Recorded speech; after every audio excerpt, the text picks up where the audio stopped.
তবে সিগারেটে আমাদের ইন্টারেস্ট নাই। চিন্তা করলাম এক হারামজাদিরে ডিস্টার্ব করবো, তাই ফোনটা হাতে নিয়ে একটারে কল দিলাম। যারে কল দিলাম তার নাম শান্তা। আমি তারে জাতির শ্রেষ্ঠ আন্টি কান্তা আন্টি বলে ডাকি। ফোন দেওয়ার সাথে সাথে সেও রিসিভ করে। হ্যালো, আসসালামু আলাইকুম। কে বলতেছেন? আমি থানা থেকে ইন্সপেক্টর অর্ণব বলতেছি। আমি কি শান্তার সাথে কথা বলতেছি? জি, কিন্তু থানা থেকে আমাকে কেন কল দিলেন? জি, আপনার নামে প্রতারণার মামলা করা হয়েছে। এখন আপনি কোথায় আছেন সেটা বলেন। জি, আমি তো বাসায় আছি, কিন্তু আমি তো কাউকে কিছু করিনি। তাহলে কে আমার নামে মামলা করছে? আপনি অন্তর নামে কাউকে চিনেন? জি, কিন্তু ও কি মামলা করলো? আপনি নাকি ওর সাথে প্রতারণা করছেন, সেটা নিয়ে মামলা করছে। কিন্তু আমি তো এমন কিছুই করি নাই। আমি আপনাদের বাড়িতে পুলিশ পাঠাচ্ছি আপনাকে গ্রেফতার করার জন্য। যা বলার থানায় বলবেন। প্লিজ আপনি একটু অপেক্ষা করুন, আমি অন্তরের সাথে একটু কথা বলে নিই। আচ্ছা বলেন, কিন্তু তাড়াতাড়ি, না হলে আপনাকে আমার সময় নষ্ট করার জন্য জরিমানা দিতে হবে। কিছুক্ষণ পর। এই যে মিস, কি হলো, কথা হইছে? ওর ফোন বন্ধ। আপনি আমার সময় নষ্ট করলেন। এখন 1000 টাকা জরিমানা দিতে হবে। আপনি যদি জরিমানা দিতে পারেন তাহলে আপনাকে পুলিশ নিতে আসবে না, আর যদি না দেন তাহলে কপালে দুঃখ আছে। জরিমানা কি করে দিব? আমি বিকাশ নাম্বার দিচ্ছি, সেটাতে দেন। তারপর বিকাশ নাম্বার দিলাম। জি স্যার, টাকা গেছে। বান্ধবী, থ্যাঙ্কস। আজকে এই টাকা দিয়ে পার্টি করব। ভালো থাকিস, কেমন? জি, আপনি আমাকে কি বলে ডাকলেন? খান্তা আন্টি, আল্লাহ তোরে ভালো একটা জামাই দেখ, দোয়া করলাম। অন্তর, তুই? আমারে বহুত ভাবে লুট করছিস, এখন আমিও কামের কাম করলাম। ভালো থাকিস। বাটপার, ফ্রড, চিটার, ধোকাবাজ, আমাকে ভয় দেখিয়ে আমার থেকে টাকা হাতিয়ে নিলি। তোরে পাইলে হইছে। তুই জানিস আমি কত ভয় পাইছি?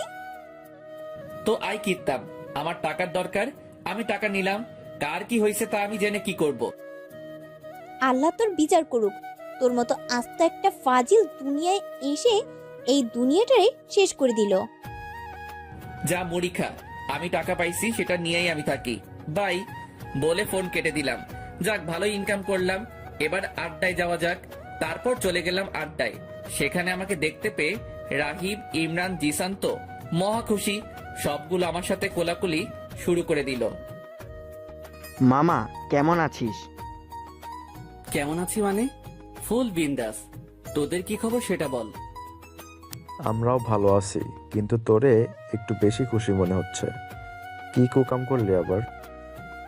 জাতির আন্টিরে লোড করলাম, তার থেকে 1000 টাকা হাতায় নিছি। হালা আসতে না আসতেই বাটপারি শুরু। যা, তো করে কিছু দিব না, সব টাকা আমি একাই সাবার করব। শালা, পরে পেটে ব্যথা করব। তাহলে চল আগে টাকাটা বের করি, তারপর জমিয়ে নাস্তা করব। মামা চল। তারপর চলে গেলাম দোকানে, সেখান থেকে টাকা বের করে নেই। এরপর সেই টাকা দিয়ে সবাই জমিয়ে নাস্তা করি, গ্রিল, পরোটা, আরো অনেক কিছু। এই, আপনারা আবার নজর দিয়েন না, পরে আর গল্প লিখতে পারবো না। তারপর নাস্তা করে আরো অনেকক্ষণ আড্ডা দেই। দোস্ত, দুপুর হয়ে গেছে, আর আজ শুক্রবার, তাই বাড়ি যেতে হবে। আচ্ছা ঠিক আছে, বিকেলে দেখা হচ্ছে। তারপর চলে যেতে লাগি বাড়ির দিকে। সামনে একটা দোকান পেলাম, আর চিন্তা করলাম আমার বোনটার জন্য একটা আইসক্রিম নেই, তাই সেখানে গিয়ে আইসক্রিম নিলাম আর যেতে লাগলাম বাড়ির দিকে। বাড়িতে ঢুকেই তিহাকে ডাকতে থাকলাম। তিহা, ওই তিহা, কই তুই? কি হয়েছে ভাইয়া? ধর। থ্যাংক ইউ ভাইয়া। আমিও একটা হাসি দিয়ে চলে গেলাম রুমে। তারপর গোসল করে নিলাম। এরপর পাঞ্জাবি পরে চলে গেলাম মসজিদে। তারপর নামাজ শেষ করে বাড়িতে আসলাম। তারপর দুপুরের খাবার খেয়ে নিজের রুমে চলে গেলাম, আর গিয়েই পাঞ্জাবি পরা অবস্থায় শুয়ে পড়লাম। তবে বারবার সাইমার কথা মনে পড়তেছে। তার কথা মনে আসতেই অটোমেটিক চোখে পানি চলে আসে। চোখ দিয়ে আমার অঝরে পানি পড়তে লাগলো, কারণ সাইমাকে আমি অনেক বেশি ভালোবাসি। কিন্তু সে আর আমার নয়। আর সবচেয়ে বড় কথা, সে কোনোদিনও আমাকে মেনেও নিবে না। কারণ রিহান আমাকে সব সময় সাইমার চোখে অপরাধী বানিয়ে রাখলো। আর এবার তো হৃদয় সেজে আমার থেকে আমার ভালোবাসাটাকে কেড়ে নিয়ে নিল। অথচ এই হৃদয় সেজে আমি সাইমার পিছনে ছায়ার মতো ছিলাম। সেই মেয়েকে কোনোদিন মন খারাপ করতে দিতাম না। আমি সাইমাকে কতবার বললাম তার হৃদয় আমি, রিহান নয়, কিন্তু সে আমাকে বিশ্বাস করলো না। ঠিক আছে, সে আমাকে বিশ্বাস করতে আর হবেও না।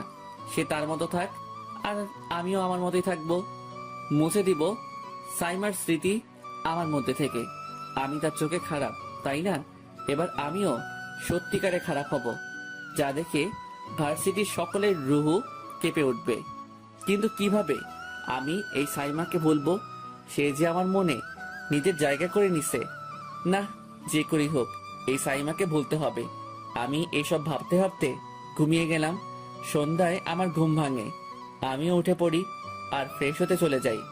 আমি খেয়াল করলাম আমার চোখ লাল হয়ে আছে। তবে আমি আরো একটা জিনিস লক্ষ্য করলাম, আমার চোখ যখন লাল দেখায় তখন আমাকে দেখতে ভয়ঙ্কর লাগে। মনে হয় আমার মধ্যে কোনো রাগী একজন লুকিয়ে আছে। আমি মুখ ধুয়ে বাথরুম থেকে বের হয়ে জানালার কাছে চলে যাই। সেখানে দাঁড়িয়ে আছি, হঠাৎই কেউ একজন পিছন থেকে আমাকে বালিশ দিয়ে মারে। কুত্তা, বাটপার, ফ্রড, হারামি। সে এই কথাগুলো বলতেছে আর আমাকে বালিশ দিয়ে মারতেছে। শান্তা, আরে ব্যথা পাইতেছি তো। আমার সাথে বাটপারি করার সময় মনে ছিল না? তুমি মনে হয় আমারে এমনি ছেড়ে দিছিলা, এখন আমিও তোমার টাকা মারছি, হিসাব ক্লিয়ার। বালিশ দিয়ে মারা থামিয়ে তুই জানিস আমি কতটা ভয় পাইছি? তো আই কিতাম। তোর কিছু করতে হবে না, আমিই করতেছি বলেই আমি কিল ঘুষি দেওয়া শুরু। শান্তা, ব্যথা পাইতেছি। তো আই কিতাম। কিছুক্ষণ মারার পরে ছেড়ে দেয় আর বলে, যা, ছেড়ে দিলাম তোকে, কিন্তু হঠাৎ এলাকায় আসলি যে? এই এলাকা কি তোর শ্বশুরের নাকি যে আমি আসতে পারবো না? আমার ইচ্ছা হয়েছে তাই আসলাম, কিন্তু তুই আমার বাসায় কখন আসলি? দুপুরে আন্টি ফোন দিছিল, উনি বলছে তুই নাকি আসছিস, তাই আমিও বিকালে তোর বাসায় আসছিলাম। মনে করলাম তোর সাথে গল্প করব, কিন্তু তুই তো ঘুমের দেশে চলে গেছিস, তাই আর ডিস্টার্ব করি নাই। আচ্ছা দাঁড়া, আমি পাঞ্জাবিটা খুলে গেঞ্জি পরে নেই, তারপর নিচে যাব। আমি বাথরুমে গিয়ে পাঞ্জাবি খুলে টি শার্ট পরে নেই, তারপর বলি চল নিচে যাব। চল। তারপর আমরা নিচে গেলাম। সেখানে শান্তার মা আর শান্তার বোনকে দেখলাম। আমি সেখানে গিয়ে সালাম দিলাম। আসসালামু আলাইকুম আন্টি, কেমন আছেন? এই তো ভালো, তুমি কেমন আছো? জি আন্টি, আমিও ভালো আছি।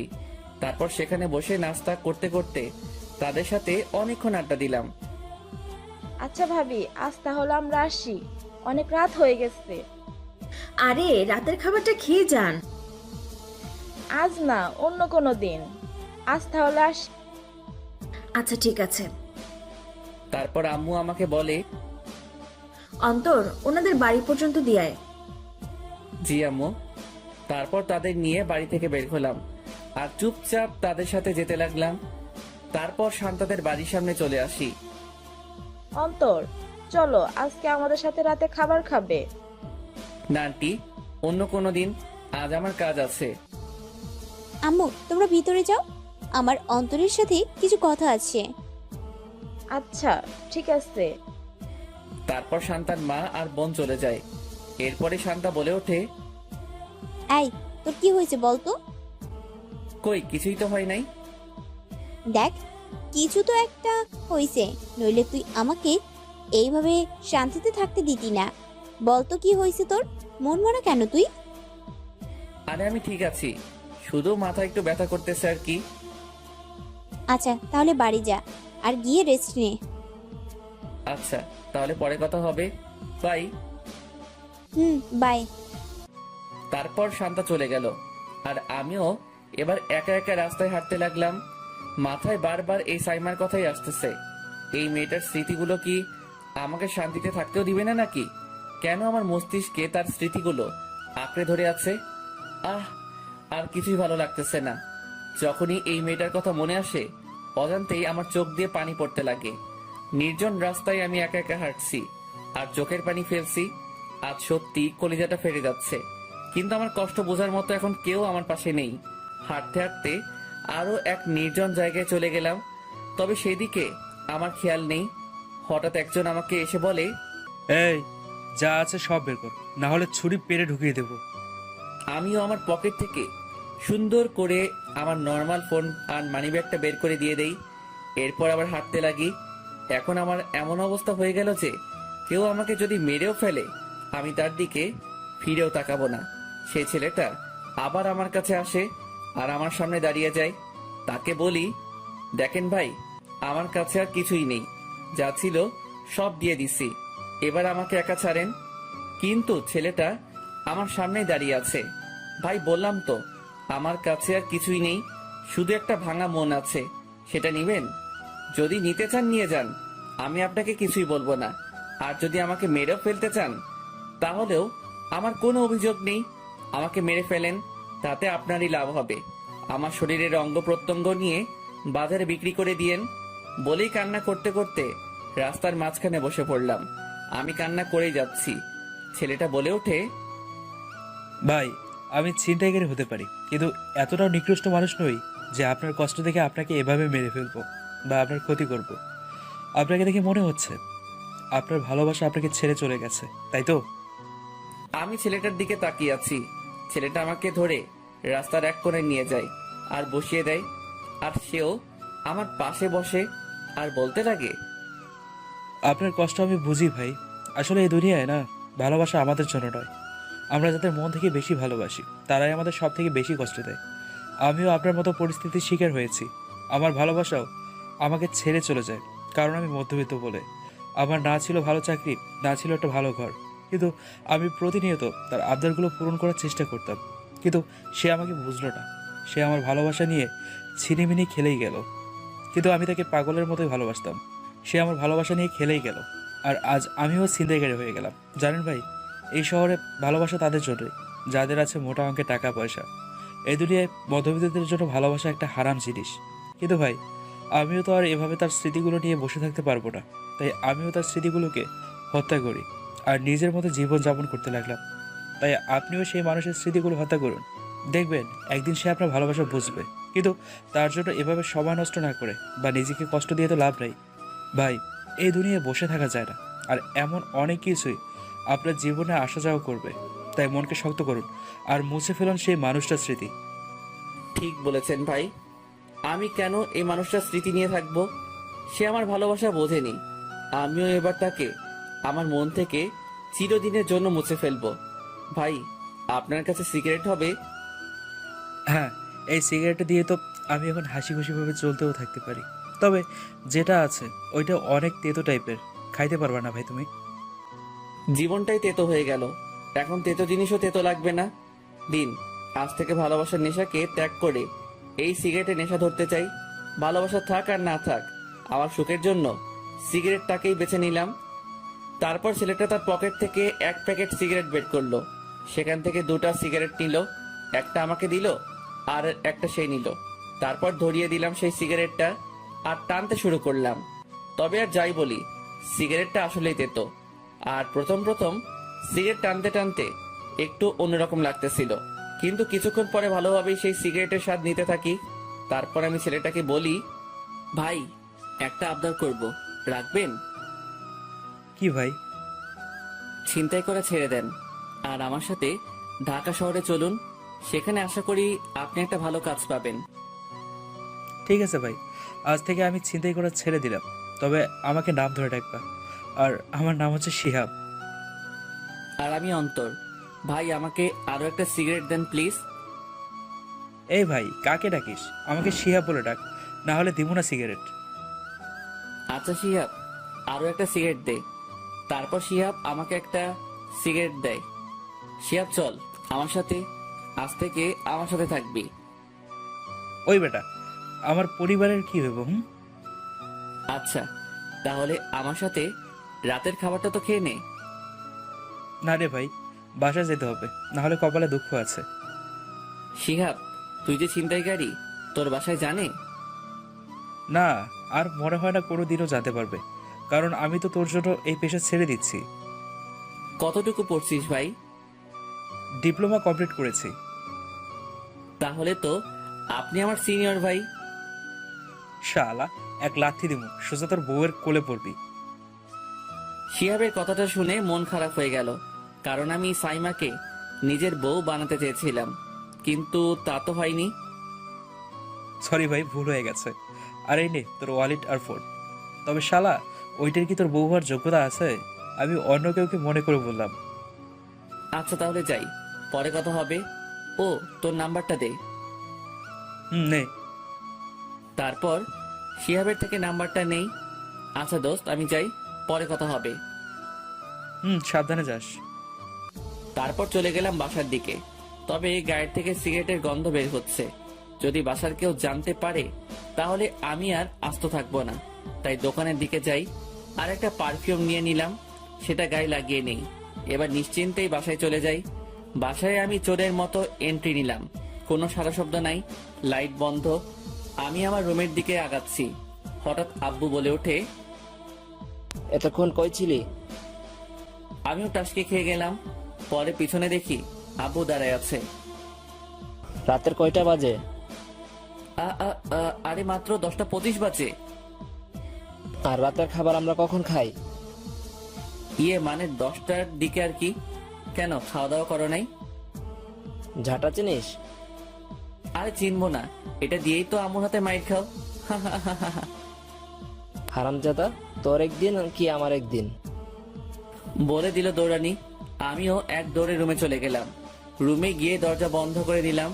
আর আব্বু বাইরের থেকে বলতে লাগে, হারামজাদা, ফোন বন্ধ কেন তোর? আরে আব্বু, আমার কাছে নর্মাল মোবাইলটা ছিল, অ্যান্ড্রয়েডটা নষ্ট হয়ে গেছে। তোর জন্য আমরা কেউ খাই নাই, আর তুই বাইরে ফুর্তি করে বেড়াচ্ছিস। সাথে সাথে আমিও রুম থেকে বেরিয়ে বলতে লাগি, তোমরা খাও নাই? না, তোর জন্য সবাই অপেক্ষা করছে, তাড়াতাড়ি মুখ ধুয়ে আয়। আচ্ছা। তারপর চলে গেলাম ওয়াশরুমে, আর ফ্রেশ হয়ে নিচে চলে আসলাম। এসেই আম্মু বলতে লাগে, কি রে আব্বু, তুই তো জানিস আমরা সবাই একত্রে খাওয়া দাওয়া করি, তাহলে এমন করলি কেন? খেয়ে বের হতি। সরি আম্মু। তারপর আমরা রাতের খাবার খেয়ে নেই। এরপর রুমে চলে যাই। সেখানে গিয়ে রুমের দরজা বন্ধ করে পকেট থেকে সিগারেট ধরিয়ে দেই, আর টানতে লাগলাম। একটা নেশাই পারে আর একটা নেশা থেকে মুক্ত করতে। তাই আমিও সিগারেটের নেশা বেছে নিলাম, ভালোবাসার নেশা থেকে মুক্ত হতে। চাই না এই ভালোবাসা, চাই না এই মান অভিমানের কাহিনী। এখন থেকে পরিবার, বন্ধুরা আর আমার সিগারেটই আমার সাথে থাকবে। লাগবে না সেই ভালোবাসা নামের অভিশপ্ত জীবন। ভালো আমি বাঁচতে চেয়েছিলাম, কিন্তু ভালোবাসা আমাকে চাইনি। আজ থেকে আমিও ভালোবাসাকে চাবো না। ত্যাগ করলাম এই ভালোবাসা নামের নেশাকে। দুনিয়ায় নাকি ভালোবাসা ছাড়া চলা যায় না, তাহলে আমি কি দুনিয়ার বাইরে আছি নাকি? এখন থেকে নিজেকে নিজের মতো করে রাখবো, আর দেখিয়ে দিব ভালোবাসা ছাড়াও জীবিত থাকা যায়। তারপর ঘুমিয়ে পড়ি। এভাবে পরিবার, এলাকার বন্ধুদের আর সিগারেটকে নিয়েই 5 দিন কাটিয়ে দিলাম। 5 দিন পর, হ্যালো শিহাব, ব্যাগ গুছাইছিস? বাবা, গোছাচ্ছি তো। বাস কয়টায়? 10টায়। ওকে, আমি স্টেশনে অপেক্ষা করব। ঠিক আছে, সময় মতো স্টেশনে পৌঁছে যাস, আমিও চলে আসবো। রাখি, ভালো থাকিস। ওকে ভাই। তারপর ফোনটা কেটে দিলাম। আমি ব্যাগ গোছাচ্ছি, তখনই আমার বোন তিহা আসে আর বলে, ভাইয়া আজকেই চলে যাবি? হ্যাঁ রে, ক্লাস আছে তাই যেতে হবে। তাই বলে মন খারাপ করবি নাকি? ভাইয়া কি চিরদিনের জন্য চলে যাচ্ছে নাকি? ভাইয়া উল্টোপাল্টা কথা বলবি না। আচ্ছা শোন, আম্মু আব্বুকে জ্বালাইস না, তাদের কথা শুনবি আর পড়াশোনা ভালোভাবে করবি, কেমন? আর নিজের খেয়াল রাখবি। তুই তোর খেয়াল রাখিস ভাইয়া। তারপর বোনের সাথে কথা শেষ করে আম্মু আব্বুর থেকে বিদায় নিয়ে চলে গেলাম বাস স্টেশনে। সেখানে হারামিগুলো উপস্থিত। বাবা, তোরা সাবধানে যাইস। তাহলে আবার আসমো, আবার সবাই এর পিছনে আগুন লাগামো। আরে বেটা চিল কর, আমরা ঠিকভাবেই যাব। বাসে হর্ন দিল, মানে বাস ছেড়ে দিবে। আচ্ছা দোস্তরা, আমরা আসি, ভালো থাকিস তোরা। তোরাও ভালো থাকিস আর নিজেদের খেয়াল রাখিস। তারপর আমি আর শিহাব বাসে উঠে পড়ি, আর সাথে সাথে বাস ছেড়ে দেয় তার গন্তব্যের উদ্দেশ্যে। বাস চলছে আপন গতিতে, আর আমিও সেই 5টা দিনের কথা মনে করতে লাগলাম। কিভাবে যে দিনগুলো কেটে গেল। আসলে আপন মানুষগুলোর সাথে দিন কাটালে দিন যে কখন চলে যায় তা মনেও থাকে না। তাদের সাথে হাসি ঠাট্টায় মেতে থাকতাম। আর যখনই আমার সাইমার কথা মনে পড়তো বা ডিপ্রেশনে থাকতাম, তখনই শিহাব আমার পাশে থেকে আমার খেয়াল রাখতো। আসলে বলতে গেলে শিহাব আমার শুধু বন্ধুই না, সে আমার ভাইও বটে। কারণ সে আমার সব সময় খেয়াল রাখতো, পাশে থাকতো। কারণ সেও ভালো করেই জানে আমার অবস্থা কেমন ছিল। শিহাবের ব্যাপারে যত বলবো ততই কম হয়ে যাবে। শালার মতো মানুষ হয় না, কিন্তু সবচেয়ে অবাকের বিষয় হলো তার ভালোবাসার মানুষটাই তাকে বুঝতে পারলো না। ছেলেটা ছিনতাইকারী হয়েও কোনো দিনও কারো ক্ষতি করে নাই, শুধু ভয় দেখিয়েই ছিনতাই করত। আর আজ আমরা একে অপরের ভাইয়ের মতোই হয়ে গেলাম। এখন আমার মনে সাইমা নামের কেউ আর অবশিষ্ট নেই। তার একমাত্র কারণই হচ্ছে শিহাব আর সিগারেট। দুজন একত্রে হলেই ধরিয়ে দেই সিগারেট, আর এক টানের সাথে সাথে সকল চিন্তা ডিপ্রেশন গায়েব। যাক, ভালোই হলো সিগারেটের নেশা করলাম। তবে আমি সাজেস্ট করব আপনারা আবার সিগারেট খাওয়া শুরু করে দিয়েন না। অনেকেই এই সিগারেট জিনিসটা শখের বসে খায়, আর অনেকেই নিজের আবেগ কষ্ট লুকিয়ে রাখতে সিগারেট খায়, যেমনটা আমি আর শিহাব করতেছি। আর এই 5টা দিনে একবারও আমি আমার অ্যান্ড্রয়েড ফোনটা অন করিই নাই, কারণ তার প্রয়োজনই পড়ে নাই। দেখলাম শালা শিহাব ঘুমায় গেছে, আমিও চিন্তা করলাম একটা ঘুম দেই। তাই আমিও নিজের সিটে বসেই দিলাম লম্বা একটা ঘুম। রাত 2:30 বাজবে মনে হয়। বাস বিরতির জন্য থামলো। থামার সাথে সাথেই আমার ঘুমটা ভেঙে যায়। যেহেতু বাস থামছে তাই আমিও উঠে যাই, আর শিহাবকে ডাক দিলাম, শিহাব ওই শালা ওঠ। কি হয়েছে মামা? শালা বাস বিরতির জন্য থামছে, তাই যা ফ্রেশ হয়ে আয়। আমার কথা শুনে শিহাব উঠে গেল, আর আমরা দুজনেই বাস থেকে নেমে চলে গেলাম ফ্রেশ হতে। তারপর শিহাব গেল বাসের মধ্যে, আর আমি কিছু খাবারের জিনিস নিয়ে নিলাম দুজনের জন্য।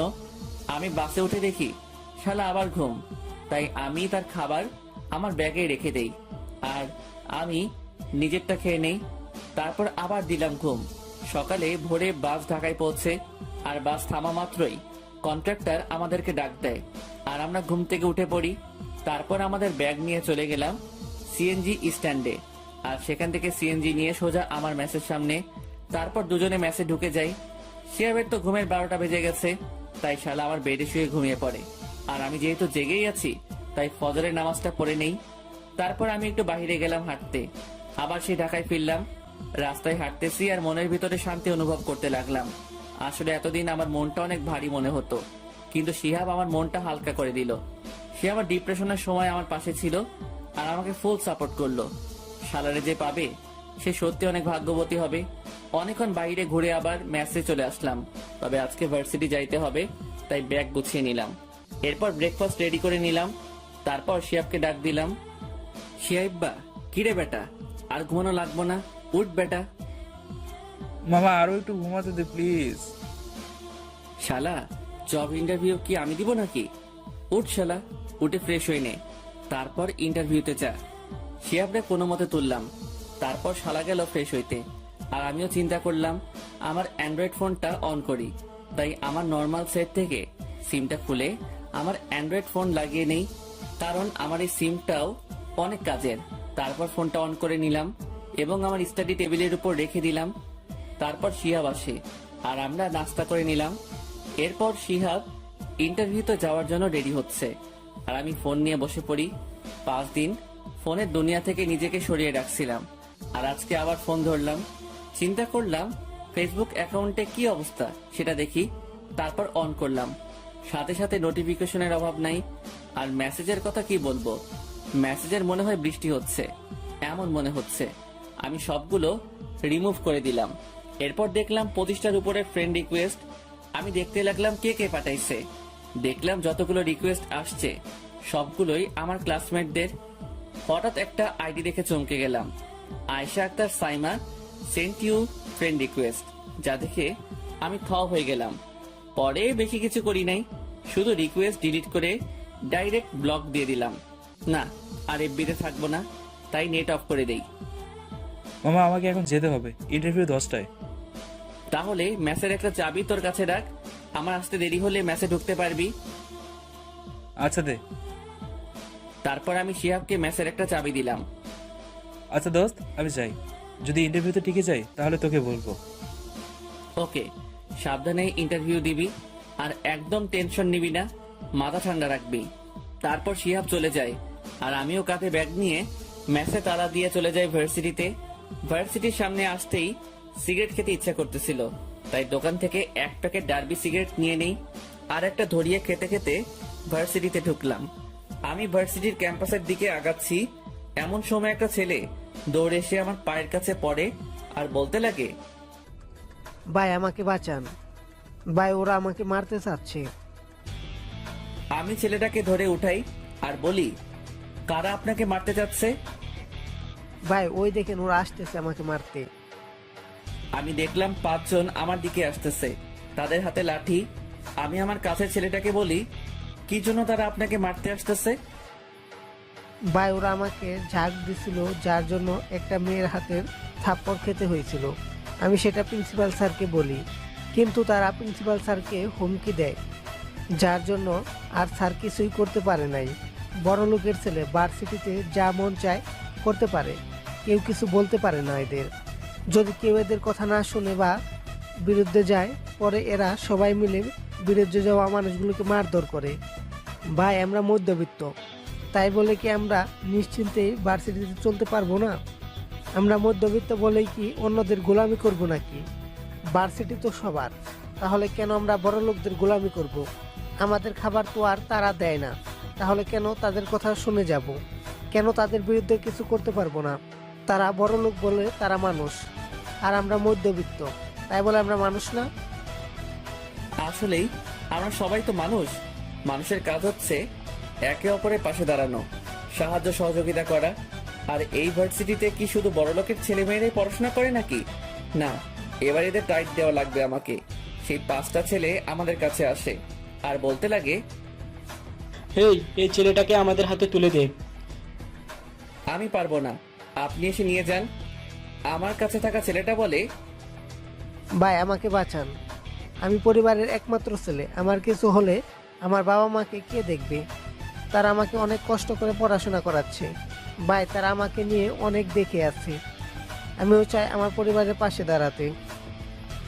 সেই 5টা ছেলের মধ্যে একটা ছেলে এসে আমার কাছে থাকা ছেলেটার হাত ধরে আর নিয়ে যেতে লাগে। আমিও সেই ছেলেটার হাত ধরে ফেলি। যে ছেলেটা আমার কাছে থাকা ছেলেটাকে নিয়ে যেতে নেয়, সে আমাকে বলে, এই ছেলেটার হাত ছাড়। ছাড়বো না। আমার মুখে সিগারেটটা অন্য হাতে দিয়ে নিয়ে, এই ছোট লোকের বাচ্চা, তুই আমার কথা শুনছিস না? হাত ছাড় বলতেছি, না হলে তার বদলে তোকে নিয়ে যাব। আগে তোর হাঁটার মতো অবস্থা থাকে নাকি সেটা দেখ। ছেলেটার হাত ছেড়ে আমার কাছে এসে আমার কলার ধরে, যা আমার মেজাজ 440 করে দেয়। কলার ছাড়। না ছাড়লে কি করবি তুই?